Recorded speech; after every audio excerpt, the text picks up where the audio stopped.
And I think one thing it's clear that Twitter broke the news. I think most people probably, a lot of people learned about it. The first people who learned about it probably learned about this on Twitter. And Twitter was way ahead of, for example, cable TV.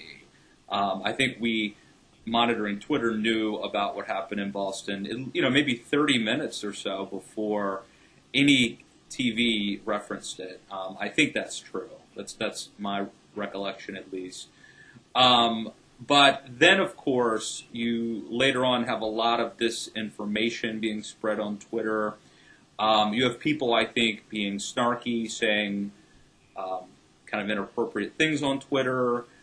You have some bogus accounts intentionally set up to take advantage of this horrific event. So Twitter really is the best and worst. And I also think someone pointed this out, that when an event like this happens, the country usually comes together, and it used to take a few days before people would start bickering. But Twitter has really sped that up to where it's a matter of minutes or hours before people start fighting on Twitter.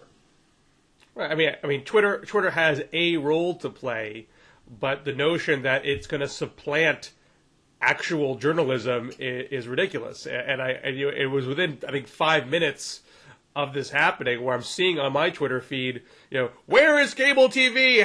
Why are they not covering this? Twitter is doing everything. And it's like, journalists have to actually, journalism is not just sticking a camera there and then just watching. That's not journalism.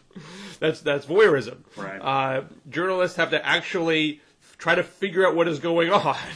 And there's so much misinformation that always comes out of these things at first.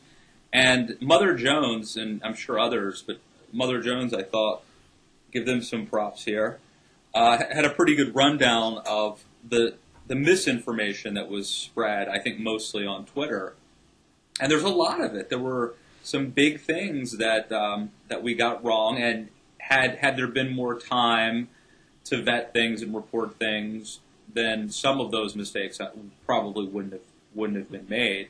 And you also have people, one of them that I remember is Jennifer Rubin, but there were others. I don't want to pick on her, but I just happen to remember hers, where she said tweeted something to the effect of, I'm not going to tweet in about Boston at this point. It's a local news story, which was a dig at one of her colleagues at the Washington Post who said the same thing about the Gosnell abortion trial.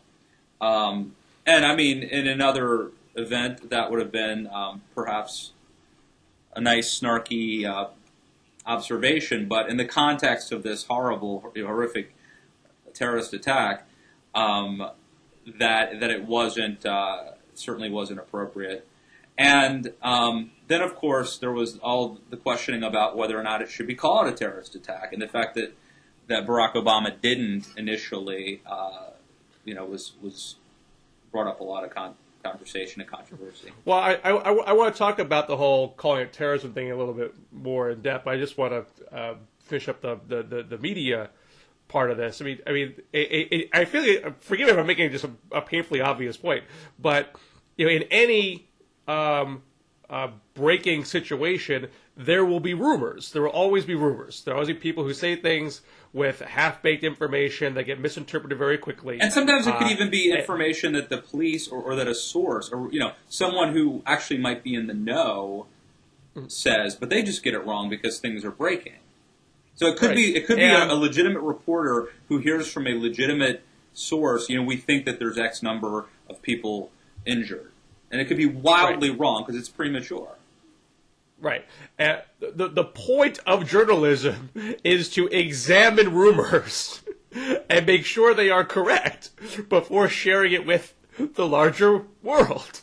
And Twitter is just not going to do that. That is not what Twitter is built to do. Twitter is designed, I mean, not intentionally, of course, but it's systematically designed to spread rumors. Right. So, I mean, I was literally seeing in the feed at the same time, OMG, third explosion heard. Right. And then separately, controlled explosion done by police. And of course, you have no idea if they're talking about the same thing or not. Of course, you find out later from journalists that, yes, this was a controlled explosion, not actually a third device found. There were a lot of